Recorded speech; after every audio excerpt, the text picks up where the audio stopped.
നമസ്കാരം. നമ്മുടെ പുതിയൊരു വീഡിയോയിലേക്ക് എല്ലാവർക്കും സ്വാഗതം. ഫാഷൻ ഡിസൈനിങ് കോഴ്സിനെ പറ്റി പൂർണ്ണമായിട്ട് പറഞ്ഞു പോകുന്ന ഒരു വീഡിയോ സീരീസ് ആണ് ഇത്. നമ്മൾ സ്റ്റെപ്പ് ബൈ സ്റ്റെപ്പ് ആയിട്ടായിരിക്കും ഇതിലെ കാര്യങ്ങളെല്ലാം പറഞ്ഞു പോകുന്നത്. അതുകൊണ്ട് തന്നെ നിങ്ങളും ആ ഒരു ഓർഡറിൽ തന്നെ വീഡിയോസ് കാണാൻ വേണ്ടി ശ്രമിക്കണേ. അപ്പം ഞാൻ വീണ്ടും ഓരോ വീഡിയോയിലും ഇത് പറയുന്നത്, നമ്മുടെ പുതിയതായിട്ട് ആരെങ്കിലും വന്ന് ഈ വീഡിയോയാണ് കാണുന്നതെങ്കിൽ അവർക്കറിയത്തില്ലല്ലോ ഇതിന് മുന്നേ വീഡിയോ ഉണ്ടോ ഇല്ലയോ എന്നുള്ളത്. അതുകൊണ്ടാണ് വീണ്ടും പറയുന്നത്. അതുപോലെ തന്നെ ആ വീഡിയോ ഒക്കെ കാണാത്തവരുണ്ടെങ്കിൽ ഒന്ന് കണ്ടേക്കുക. ആരെങ്കിലും ആ ഒരു ഓർഡറിലല്ല കാണുന്നതെന്നുണ്ടെങ്കിൽ ഒന്ന് പോയി കാണുക. കാരണം എന്നാ വെച്ചാൽ നമ്മൾ ഓരോ വീഡിയോയും ഓരോന്നിൻ്റെ ബാലൻസ് ആയിട്ടാണ് ചെയ്തു പോകുന്നത്. അപ്പം നിങ്ങൾക്ക് ഞാൻ ചിലപ്പം നമ്മുടെ കഴിഞ്ഞ വീഡിയോയിൽ അങ്ങനെ പറഞ്ഞിട്ടുണ്ട് ഇങ്ങനെ പറഞ്ഞിട്ടുണ്ടെന്നൊക്കെ പറയുമ്പോഴേ നിങ്ങൾക്കത് മനസ്സിലാകാതെ കൊണ്ട് പോകും. അതുകൊണ്ടാണ് വീണ്ടും എടുത്തെടുത്ത് പറയുന്നത്. ഇത് സ്റ്റെപ്പ് ബൈ സ്റ്റെപ്പായിട്ട് തന്നെ കണ്ടു പോകണമെന്നുള്ളത്. അപ്പം നമ്മുടെ കഴിഞ്ഞു പോയിട്ടുള്ള എല്ലാ വീഡിയോയുടെ ലിങ്കും ഡിസ്ക്രിപ്ഷൻ ബോക്സിൽ കൊടുത്തിട്ടുണ്ട്. കാണാത്തവർ കയറി ഒന്ന് കണ്ടു നോക്കുക. അപ്പം നമുക്ക് ഇന്നത്തെ വീഡിയോയിലേക്ക് പോകാം. അപ്പം അതിനു മുമ്പ് ഒരു കാര്യം കൂടെ, നമ്മുടെ വീഡിയോസൊക്കെ ഇഷ്ടപ്പെടുകയാണെങ്കിൽ ലൈക്ക് ചെയ്യണം, കമൻറ്റ് ചെയ്യണം. സബ്സ്ക്രൈബ് ചെയ്യാത്ത ആരെങ്കിലും ഉണ്ടെങ്കിൽ ഒന്ന് സബ്സ്ക്രൈബ് ചെയ്തേക്കുക. അതിനടുത്തുള്ള ബെൽ ബട്ടൺ അമർത്തണം. ഓൾ എന്നുള്ള ഓപ്ഷനും കൊടുത്തിരിക്കണം കേട്ടോ. അപ്പോൾ നിങ്ങൾ പലരും ആണെങ്കിൽ ലൈക്ക് ഒന്നും ചെയ്യുന്നില്ല, അതുകൊണ്ട് കണ്ടിട്ട് കമൻറ്റും ഒന്നും ചെയ്യുന്നില്ല. നമ്മൾ നിർദ്ദേശങ്ങളോ എന്തെങ്കിലും മാറ്റങ്ങൾ വരുത്തണോ എന്നൊക്കെ നിങ്ങളോട് ചോദിച്ചതാണ്. അപ്പം നിങ്ങൾ ആരും അതിന് കമൻറ്റ് ഒന്നും ചെയ്യുന്നില്ല. അതുകൊണ്ടല്ല, നമ്മുടെ വീഡിയോസൊക്കെ ആണെങ്കിൽ മറ്റുള്ളവരിലേക്ക് പോകണമെങ്കിൽ നിങ്ങളുടെ ലൈക്കും കമൻറ്റും ഒക്കെ വേണം, എങ്കിലേ ഇത് പോകത്തുള്ളൂ. അതുകൊണ്ട് നിങ്ങൾ ദയവായിട്ട് അതൊക്കെ ഒന്ന് ചെയ്തേക്കണേ. അപ്പോൾ നമുക്ക് ഇന്നത്തെ വീഡിയോയിലേക്ക് പോകാം. അപ്പം നമ്മുടെ കഴിഞ്ഞ വീഡിയോ എന്ന് പറയുന്നത് എലമെന്റ്സ് ഓഫ് ഡിസൈൻ ആയിരുന്നു. അതിന്റെ ബാക്കിയായിട്ട് തന്നെ വരുന്ന ഭാഗമാണ് ഇന്ന് നമ്മൾ നോക്കാൻ വേണ്ടി പോകുന്നത്. അപ്പം നമ്മൾ ഇന്ന് നോക്കാൻ വേണ്ടി പോകുന്നത് പ്രിൻസിപ്പിൾസ് ഓഫ് ഡിസൈൻ ആണ്. അപ്പം നമുക്ക് നോക്കാം എന്തൊക്കെയാണെന്ന്. അപ്പം നമ്മൾ ഇന്ന് ഇമ്പോർട്ടൻ്റ് ആയിട്ട് വരുന്ന 6 പ്രിൻസിപ്പിൾസ് ഓഫ് ഡിസൈൻ ആണ് പറയാൻ വേണ്ടി പോകുന്നത്. അത് ഏതൊക്കെയാണ് നമുക്ക് ആദ്യമേ നോക്കാം. Balance, rhythm, emphasis, proportion or scale, pattern, unity. ഈ 6 പ്രിൻസിപ്പിൾസ് ആണ് നമ്മൾ ഇന്ന് നോക്കാൻ വേണ്ടി പോകുന്നത്. അപ്പം നമുക്ക് ബാലൻസ് എന്താന്ന് നോക്കാം. ഒരു ഡിസൈൻ്റെ അല്ലെങ്കിൽ ഒരു കോമ്പോസിഷനിലെ എലമെന്റ്സിനെ തുല്യമായി വിതരണം ചെയ്യുക എന്നതാണ് ബാലൻസ് എന്ന് പറയുന്നത്. ഫിസിക്കൽ ആൻഡ് വിഷ്വൽ ബാലൻസ് ഇവിടെ അത്യാവശ്യമാണ്. തന്നെ 5 തരത്തിലുണ്ട്. Formal balance, informal balance, radial balance, vertical balance, horizontal balance. അപ്പം നമുക്ക് ഇതിൽ ഓരോന്നും എങ്ങനെയൊക്കെയാണ് വരുന്നത് എന്നുള്ളത് നോക്കാം. ഫോർമൽ ബാലൻസ് എന്ന് പറയുന്നത് ഒരു ഡിസൈൻ്റെ 2 വശത്തിലും ഈക്വൽ ആയിട്ടുള്ള ഭാരവും അല്ലെങ്കിൽ എന്തെങ്കിലും എലമെന്റ് ആഡ് ചെയ്യുകയാണെങ്കിൽ 2 സൈഡിലും തുല്യമായി കൊടുക്കുന്നതിനെയാണ് ഫോർമൽ ബാലൻസ് എന്ന് പറയുന്നത്. അപ്പം നമുക്ക് ഫോർമൽ ബാലൻസിൽ വരുന്ന ഡ്രസ്സുകൾ ഒന്ന് കണ്ടു നോക്കാവേ. അപ്പം കണ്ടോ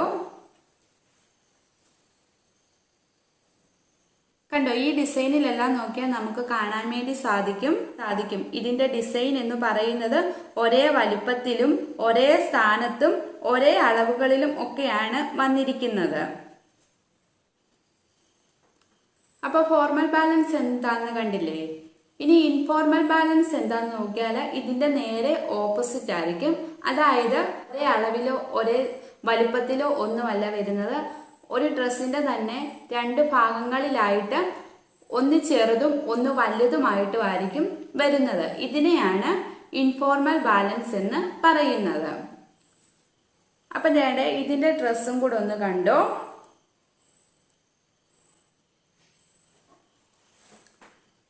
അപ്പം ഇങ്ങനെയാണ് ഈ ഇൻഫോർമൽ ബാലൻസിന്റെ ഡ്രസ്സുകൾ വരുന്നത്. ആയിട്ട് വരുന്ന ബാലൻസ് ആണ് റേഡിയൽ ബാലൻസ്. ഈ റേഡിയൽ ബാലൻസ് എന്ന് പറയുന്നത് ഒരു വൃത്തത്തെ അടിസ്ഥാനമാക്കിയുള്ളതാണ്. അതായത് അതിന്റെ മധ്യഭാഗത്ത് നിന്നും അങ്ങോട്ടേക്കും ഇങ്ങോട്ടേക്കും വ്യാപിച്ചു പോകുകയായിരിക്കും അതിലെ ഡിസൈനുകൾ. അപ്പം നമുക്ക് അതിന്റെ ഡ്രസ്സും കൂടി ഒന്ന് കാണാവേ. അപ്പം ഈ ഡിസൈനിലോട്ടൊന്ന് നോക്കിയേ. ഇത് കണ്ടോ, ഇവിടെ ഒരു റൗണ്ടിന്റെ ഹാഫ് പോർഷൻ പോലെയാണ് വന്നിരിക്കുന്നത്. അതിൽ നിന്ന് കണ്ടോ ഇങ്ങോട്ടേക്കെല്ലാം ആണെങ്കിൽ ആ പോയിന്റിൽ നിന്നാണ് ബാക്കി വ്യാപിച്ചു പോയേക്കുന്നത്. അപ്പം ഇങ്ങനെ വരുന്നതാണ് റേഡിയൽ ബാലൻസ് എന്ന് പറയുന്നത്. ഇനി നമ്മൾ മൂന്നാമതായിട്ട് നോക്കാൻ വേണ്ടി പോകുന്നത് വെർട്ടിക്കൽ ബാലൻസ് ആണ്. ഇതിനകത്തെന്ന് വെച്ചാൽ നമ്മുടെ ഒരു ഗാർമെന്റ് എടുക്കുകയാണെങ്കിൽ അതിനകത്ത് മുകളിലും താഴെയുമായിട്ട്, അതായത് ആ ഒരു ഗാർമെന്റിന്റെ മുകൾ ഭാഗത്തും പിന്നെ ഏറ്റവും അടിഭാഗത്തുമായിട്ട് ഒരേ രീതിക്കായിരിക്കും ഡിസൈൻ വന്നിട്ടുള്ളത്. അപ്പൊ നേരെ നമുക്ക് അതിന്റെ ഒരു ഡ്രസ്സ് ഒന്ന് കാണാവേ. അപ്പൊ നിങ്ങൾക്ക് കുറച്ചും കൂടി മനസ്സിലാകും. കണ്ടോ, ഈ ഡ്രസ്സിലേക്ക് നോക്കിക്കേ. ഇതിന്റെ നെക്ക് പാർട്ടിൽ വന്നിരിക്കുന്ന ഡിസൈൻ അതുപോലെ തന്നെ ആ ബോട്ടത്തിലും വന്നിരിക്കുന്നത് കണ്ടോ. ഇങ്ങനെയായിരിക്കും ഇതിന്റെ പാറ്റേൺസുകൾ വരുന്നത്. ഇങ്ങനെയുള്ളതാണ് വെർട്ടിക്കൽ ബാലൻസ് എന്ന് പറയുന്നത്. അടുത്തതായിട്ട് നമ്മൾ നോക്കാൻ വേണ്ടി പോകുന്നത് ഹൊറിസോണ്ടൽ ബാലൻസ് ആണ്. അപ്പൊ ഈ വെർട്ടിക്കൽ ബാലൻസും ഹൊറിസോണ്ടൽ ബാലൻസും എല്ലാം വരുമ്പോഴത്തേനും നിങ്ങൾക്ക് കുറച്ചും കൂടി മനസ്സിലാവുമായിരുന്നു. നമ്മൾ ഇതിന് മുമ്പത്തെ ആ എലമെന്റ്സ് ഓഫ് ഡിസൈൻ്റെ വീഡിയോ കണ്ടിട്ടുണ്ടെങ്കിൽ അതിനകത്ത് നമ്മൾ വെർട്ടിക്കൽ ലൈന്, ഹൊറിസോണ്ടൽ ലൈന് ഇതൊക്കെ എന്താണെന്ന് വിശദീകരിച്ച് പറഞ്ഞിട്ടുണ്ട്. അപ്പോൾ ഹൊറിസോണ്ടൽ ബാലൻസിനകത്ത് നോക്കുകയാണെങ്കിൽ ഇതിന്റെ ഇരുവശത്തുമായിട്ടായിരിക്കും ഡിസൈൻ വരുന്നത്. അത് തുല്യമായിട്ടായിരിക്കും വന്നിരിക്കുന്നത്. വെർട്ടിക്കലിൽ മുകളിലും താഴെയായിട്ട് വരുന്നെങ്കിൽ ഹൊറിസോണ്ടലില് അപ്പുറം ഇപ്പുറം ഉള്ള വശങ്ങളിലായിട്ടായിരിക്കും വരുന്നത്. അപ്പൊ നേടെ ഇതിന്റെ പിക്ചർ നമുക്കൊന്ന് കാണാം. അപ്പൊ നേടെ ഇതിന്റെ ഡ്രസ്സുകൾ കണ്ടോ, ഈ പാറ്റേൺസ് ഒക്കെ കണ്ടോ, രണ്ടു വശങ്ങളിലായിട്ട് ഇങ്ങനെയാണ് ഇതിന്റെ ഡിസൈൻ വന്നിട്ടുള്ളത്. അപ്പൊ കണ്ടല്ലോ, ഇങ്ങനെ 5 തരത്തിലുള്ള ബാലൻസുകളാണ് വരുന്നത്. അപ്പൊ നമുക്ക് ഇനി അടുത്ത പ്രിൻസിപ്പിൾ ഏതാന്ന് നോക്കാം. അതാണ് റിതം. ഇതിനകത്തുണ്ടല്ലോ എലമെന്റുകളെല്ലാം റിപ്പീറ്റ് ചെയ്തായിരിക്കും വന്നുകൊണ്ടിരിക്കുന്നത്. ഈ പേര് പോലെ തന്നെ ഉണ്ടല്ലോ, ഇതിന്റെ ആ ഓരോ എലമെന്റും ഒരു താളത്തിലായിരിക്കും മൂവ് ചെയ്തുകൊണ്ടിരിക്കുന്നത്. അപ്പൊ നമ്മുടെ ഗാർമെന്റിൽ മാത്രമല്ല കേട്ടോ, ഏതൊരു സാധനം എടുത്തെന്ന് പറഞ്ഞാലും നമ്മൾ ഈ പറഞ്ഞു പോകുന്ന പ്രിൻസിപ്പിൾ എല്ലാം അതിനകത്ത് ഏതെങ്കിലും ഒരു പ്രിൻസിപ്പിൾ നമുക്ക് അതിനകത്ത് കാണാൻ വേണ്ടി സാധിക്കുവേ. പറഞ്ഞില്ലേ, ഇതിൽ റിപ്പീറ്റ് ചെയ്തായിരിക്കും പോയിക്കൊണ്ടിരിക്കുന്നത്. അതായത് പ്ലീറ്റുകള്, അല്ലെങ്കിൽ ലൈൻസ്, അല്ലെങ്കിൽ ടെക്സ്ചർ, പ്രിന്റ്, ഇതെല്ലാം ഉണ്ടല്ലോ ഇങ്ങനെ റിപ്പീറ്റ് ചെയ്തുകൊണ്ട് ഇരിക്കും. അപ്പൊ നമുക്ക് അതിന്റെ ഡ്രസ്സുകൾ ഒന്ന് കാണാം. അപ്പൊ കണ്ടോ, ഇതാണ് പ്ലീറ്റ് വരുന്ന ഡ്രസ്സ് എന്ന് പറയുന്നത്. ഇത് കണ്ടോ, ഇതിന്റെ താഴോട്ടായിട്ട് ഇങ്ങനെ റിപ്പീറ്റ് ചെയ്താണ് പോയിരിക്കുന്നത്. അതുപോലെ കളർ വരുമ്പം കണ്ടോ, ഇങ്ങനെ റിപ്പീറ്റ് ആയിട്ട് പോയിരിക്കുന്നു.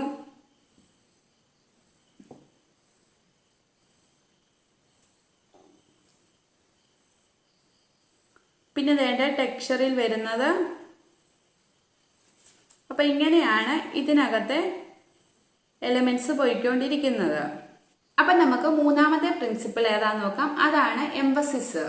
അകത്തുണ്ടല്ലോ ഒരു ഡ്രസ്സ് എടുക്കുകയാണെങ്കിൽ അതിന്റെ ഏതെങ്കിലും ഒരു ഭാഗത്തായിട്ട് കൂടുതൽ അട്രാക്ഷൻ കിട്ടുന്നതിന് വേണ്ടി കളർ കൊണ്ടോ അല്ലെങ്കിൽ ഷേപ്പ് കൊണ്ടോ അല്ലെങ്കിൽ ടെക്സ്ചർ കൊണ്ടോ ഒരു മാറ്റം വരുത്തും. അതായത് ആ ഫുള്ള് ഒരു ഡ്രസ്സ് എടുക്കുകയാണെങ്കിൽ അതിന്റെ ഒരു ഭാഗത്തായിട്ട് മാത്രം ബാക്കി ഭാഗങ്ങളിൽ നിന്ന് വ്യത്യസ്തമായി എന്തെങ്കിലും ഒരു വർക്ക് ചെയ്തു വെക്കും. അതാണ് ഈ എംഫസിസ് എന്ന് പറയുന്നത്. അതുപോലെ തന്നെ കുറച്ച് പ്രൊജക്റ്റ് ചെയ്ത് നിൽക്കുന്നത് പോണക്കുള്ള വർക്കുകളും ഇതിനകത്ത് ചെയ്യാറുണ്ട്.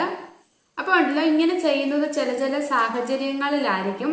അതായത് ഇപ്പം ഒരു ഫാഷൻ ഷോ വൈസ് ഒക്കെ എടുത്ത് നോക്കുകയാണെങ്കിൽ ഇങ്ങനെ ചെയ്യുന്നതിന് എന്തെങ്കിലും ഒരു കാരണം കാണും.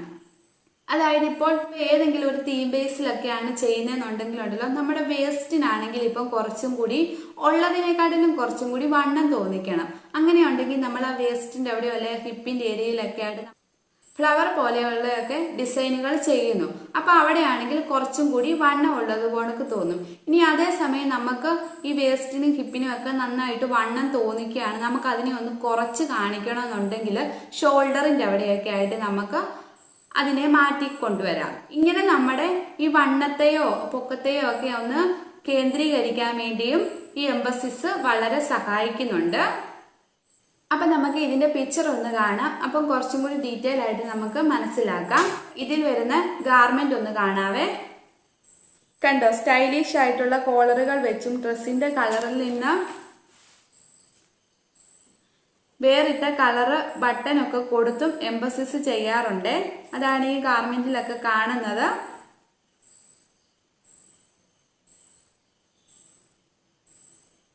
ഇനി നമ്മൾ അടുത്ത പ്രിൻസിപ്പിൾ ആണ് നോക്കാൻ വേണ്ടി പോകുന്നത്, പ്രൊപ്പോർഷൻ ഓർ സ്കെയില്. ഒരു ഗാർമെന്റിന്റെ വിവിധ ഭാഗങ്ങളിലെ ഹൈറ്റ്, വിഡ്ത്ത്, ഡെപ്ത് ഇവ തമ്മിലുള്ള ബന്ധത്തെയാണ് ഇത് സൂചിപ്പിക്കുന്നത്. ഇനി ഏറ്റവും പെട്ടെന്ന് ഒരു ഉദാഹരണമായിട്ട് പറയുകയാണെങ്കിൽ, നമ്മൾ ഇടുന്ന എല്ലാ ഡ്രസ്സുകളും തന്നെ പ്രൊപ്പോർഷൻ ആണെന്ന് പറയാം. കാരണം എന്നാ വെച്ചാൽ നമ്മൾ ഇടുന്ന ഒരു ഡ്രസ്സ് എടുത്താൽ ഇതിന്റെ രണ്ടിന്റെയും സ്ലീവ് എപ്പോഴും ആണെങ്കിലും ഒരുപോണക്കായിരിക്കും അല്ലേ. ഇതിന്റെ നീളവും വീതിയും വണ്ണവും എല്ലാം ഒരുപോലെ ആയിരിക്കും നമ്മൾ എടുക്കുന്നത്. അതുപോലെ തന്നെ കോളർ നമ്മൾ വെക്കുന്ന ഡ്രസ്സുകളാണെങ്കിൽ അതിന്റെ ആ കോളറുകൾ ഒരുപോലെ ആയിരിക്കും വരുന്നത്. അതുപോലെ തന്നെ നമ്മൾ പാൻ്റ് ഒക്കെ എടുത്ത് നോക്കുകയാണെങ്കിൽ അതിന്റെ പോക്കറ്റുകളൊക്കെ രണ്ട് സൈഡിലുള്ള പോക്കറ്റുകളും ഒരുപോലെ ആയിരിക്കും വരുന്നത്. ഇങ്ങനെ നമ്മൾ എല്ലാ ഡ്രസ്സിനും ആണെങ്കിലും ഒരു പ്രൊപ്പോർഷൻ കീപ്പ് ചെയ്യാറുണ്ട്. അതുപോലെ തന്നെ ടെക്സ്ചർ, പ്രിന്റ്, മോട്ടിഫ് ഇതെല്ലാം ഒരേ വലുപ്പത്തിലും ഒരേ അളവിലും ആയിരിക്കും ഇതിൽ വരുന്നത്. ഇത് കൂടാതെ സ്കേർട്ട്, ടോപ്പ് പോലെയുള്ള 2 പീസ് ഗാർമെന്റ് എടുക്കുകയാണെങ്കിൽ ഇതിനകത്തും ആ 2 ഗാർമെന്റ് എന്ന് പറയുന്നത്, അതായത് ആ ടോപ്പും ആ സ്കേർട്ടും ഉണ്ടല്ലോ ഒരേ അളവിലായിരിക്കും വരുന്നത്. അപ്പൊ നമുക്ക് ഇതിന്റെ കുറച്ച് ഡ്രസ്സുകളും ഒന്ന് കാണാവേ. അപ്പം കണ്ടോ, ഈ പിക്ചറിലോട്ടൊക്കെ നോക്കിയത് കണ്ടോ, ഈ സ്കേർട്ടിന്റെയും ടോപ്പിന്റെയും ഒക്കെ അളവ് കണ്ടോ, ഇത് തമ്മിൽ ഒരുപോണക്കാണ്, ഒരേ വലിപ്പത്തിലാണ് വന്നിരിക്കുന്നത്. അതുപോലെ വേണ്ട ഇനി മോട്ടിഫും പ്രിന്റും ടെക്സ്ചറും ഒക്കെ ഉള്ള ഈ ഡിസൈൻ ഒന്ന് നോക്കിക്കേ. ഇതിനകത്തും കണ്ടോ ഒരേ വലിപ്പത്തിലാണ് ഇതെല്ലാം വന്നു പോകുന്നത്. ഇനി നമുക്ക് 5ാമത്തെ പ്രിൻസിപ്പിൾ നോക്കാം. അതാണ് കോൺട്രാസ്റ്റ്. ഈ കോൺട്രാസ്റ്റ് നമ്മൾ എലമെന്റ്സ് ഓഫ് ഡിസൈനകത്ത് പറഞ്ഞിട്ടുണ്ടായിരുന്നു, അത് കണ്ടവർക്കറിയാം. കോൺട്രാസ്റ്റ് എന്ന് പറയുന്നത് വ്യത്യസ്ത തരത്തിലുള്ള എലമെന്റുകളെ അങ്ങോട്ടും ഇങ്ങോട്ടും കൂട്ടിച്ചേർത്ത് കുറച്ചും കൂടി ഒരു ഭംഗി കൊടുക്കലാണ്. അത് ചിലപ്പോൾ കളറായിരിക്കാം, അല്ലെങ്കിൽ ഷേപ്പ് മാറ്റി കൊടുത്തായിരിക്കാം, അതും അല്ലെങ്കിൽ ടെക്സ്ചർ മാറ്റി കൊടുത്തായിരിക്കാം. അതുകൊണ്ട് ഇതൊക്കെയാണ് അതിൻ്റെ ഡ്രസ്സുകൾ എന്ന് പറയുന്നത്. അപ്പൊ കണ്ടോ, ഇതിനകത്ത് നിങ്ങൾക്ക് കാണുമ്പോൾ തന്നെ പെട്ടെന്ന് മനസ്സിലാകും നമ്മൾ മിക്കവാറും അങ്ങനെ തന്നെയായിരിക്കും യൂസ് ചെയ്യുന്നത് അല്ലേ. അതായത് ഇപ്പം നമ്മളൊരു ചുരിദാറൊക്കെ ഇടുവാണെങ്കിൽ തന്നെ അതിൻ്റെ ടോപ്പ് ഒരു കളറായിരിക്കും, അതിൻ്റെ ഷോളും പാൻറ്റും എന്ന് പറയുന്നത് വേറൊരു കളറായിരിക്കും. അതായത് നമ്മൾ കൊടുക്കുമ്പോഴും എപ്പോഴും യോജിച്ച് പോകുന്ന ഒരു കളറായിരിക്കും അവിടെ കൊടുക്കുന്നത്. അതായത് ആ 2 കളറുകൾ തമ്മിൽ ഒരു റിലേഷൻഷിപ്പ് കാണും. അല്ലാതെ കൊണ്ട് നമ്മൾ ഒരു റിലേഷനും ഇല്ലാത്ത 2 കളറുകൾ കൊണ്ടായിരിക്കും അത് കൊടുക്കുന്നത്.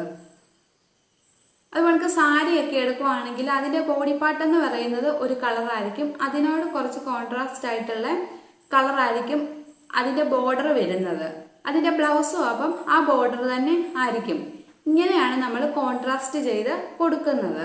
ഇനി നമ്മൾ നോക്കാൻ വേണ്ടി പോകുന്നത് ഏറ്റവും അവസാനത്തെ പ്രിൻസിപ്പിൾസ് ആണ്. അതായത് യൂണിറ്റിയും പാറ്റേണും കൂടെയാണ് നമ്മൾ പറയാൻ വേണ്ടി പോകുന്നത്. ഇത് രണ്ടും ഏകദേശം ഒരുപോണക്കാണ് വരുന്നത്, അതുകൊണ്ടാണ് രണ്ടും കൂടി ഒന്നിച്ച് തന്നെ പറയുന്നത്. അപ്പൊ യൂണിറ്റി എന്ന് പറഞ്ഞാൽ, അപ്പൊ യൂണിറ്റി എന്നുള്ള പേര് കേൾക്കുമ്പോൾ തന്നെ നമുക്കറിയാം അല്ലേ, ഒരു യൂണിറ്റ്, ഒരു കൂട്ടം യൂണിറ്റ്, അതായത് എല്ലാത്തിനെയും കൂടി ഒന്ന് കോർഡിനേഷൻ ചെയ്ത് വെക്കുകയാണ് ഇതിനകത്ത് ചെയ്യുന്നത്. അപ്പൊ നോക്കിക്കേ, ഇത് കണ്ടോ, ഈ കളറും അല്ലെങ്കിൽ ലൈൻസാ വരുന്നെങ്കിൽ ലൈൻസ്, ടെക്സ്ചറോ അല്ലെങ്കിൽ പാറ്റേണോ ഇതെല്ലാം ആണെങ്കിൽ ഒരു യൂണിറ്റിയോടെയാണ് നിൽക്കുന്നത്. അപ്പൊ എന്തേ കണ്ടോ, ഇതുപോലൊക്കെ തന്നെയാണ് പാറ്റേൺ നോക്കിയാലും. അപ്പം കണ്ടോ, ഈ പാറ്റേണും കൂടി ഒന്ന് നോക്കിക്കോളെ. ഇതിന്റെ കണ്ടോ ലൈന്, ഷേപ്പ്, കളറ്, ടെക്സ്ചർ ഇതിനെ എല്ലാത്തിനെയും റെഗുലർ ആയിട്ട് അറേഞ്ച് ചെയ്ത് നിർത്തുന്നതാണ് ഈ പാറ്റേൺ എന്ന് പറയുന്നത്. ഇത്രയുമാണ് പ്രിൻസിപ്പിൾസ് ഓഫ് ഡിസൈൻ എന്ന് പറഞ്ഞാൽ. അപ്പം പെട്ടെന്നല്ലേ ഓർത്തിരിക്കാനും എളുപ്പമാണ്. ഇതിന്റെ പേരുകൾ മാത്രം ഒന്ന് പഠിച്ചേച്ചാൽ മതി. നിങ്ങൾക്ക് വേണമെങ്കിൽ ഇതെല്ലാം ഒന്ന് നോട്ട് ചെയ്ത് വെക്കാവുന്നതാണ് കേട്ടോ. ഞാൻ നിങ്ങൾക്ക് വേണമെങ്കിൽ നോട്ട് വേണേ ഡിസ്ക്രിപ്ഷൻ ബോക്സിൽ കൊടുത്തേക്കാം, ആരെങ്കിലും വേണമെങ്കിൽ ഒന്ന് പറ കേട്ടോ. അപ്പോൾ ഒരു ഗാർമെന്റ് ചെയ്യുന്നതിനകത്ത് ഏറ്റവും ഇമ്പോർട്ടൻ്റ് ആയിട്ടുള്ള ഭാഗമായിരുന്നു നമ്മൾ കഴിഞ്ഞ ദിവസം ഇന്നത്തെ ക്ലാസ് എന്ന് പറയുന്നത്. അപ്പോൾ ഉറപ്പായിട്ട് നിങ്ങൾ ഈ 2 ക്ലാസ്സും ഒന്ന് കണ്ടിരിക്കുക, നിങ്ങൾക്ക് അതുകൊണ്ട് ഒരുപാട് പ്രയോജനം ഉണ്ടാകും. അപ്പം കണ്ടോ, ഇന്ന് പറഞ്ഞു പോയിട്ടുള്ള കാര്യങ്ങൾ തന്നെ ഒന്ന് എടുത്ത് നോക്കിക്കേ. നമ്മളാണെങ്കിൽ ഡെയിലി അല്ലെങ്കിൽ നമ്മൾ ഫോർമൽ വെയർ ആയിട്ടോ കാഷ്വൽ വെയർ ആയിട്ടോ പാർട്ടി വെയർ ആയിട്ടോ ഒക്കെ യൂസ് ചെയ്യുന്ന ഗാർമെന്റിൽ ഇതെല്ലാം ആണെങ്കിൽ വന്നിട്ടില്ലേ? ഈ വരുന്നതിലെല്ലാം ഏതെങ്കിലും ഒന്നായിരിക്കും നമ്മൾ യൂസ് ചെയ്യുന്നത് അല്ലേ. ഇനി നിങ്ങൾക്ക് ഇതിനകത്ത് എന്തെങ്കിലും ഡൗട്ട് ഉണ്ടെങ്കിൽ കമന്റ് ആയിട്ട് ചോദിക്കുക. അപ്പം ഞാൻ എപ്പോഴും പറയുന്ന പോലെ വീഡിയോ ഒക്കെ ഇഷ്ടപ്പെടുകയാണെങ്കിൽ ലൈക്ക് ചെയ്യണം, ഷെയർ ചെയ്യണം, കമന്റ് ചെയ്യണം. അപ്പം നമുക്കിനി അടുത്ത ദിവസം നല്ലൊരു വീഡിയോ ആയിട്ട് കാണാം. അതുവരേക്കും ടാറ്റാ, ബൈ ബൈ.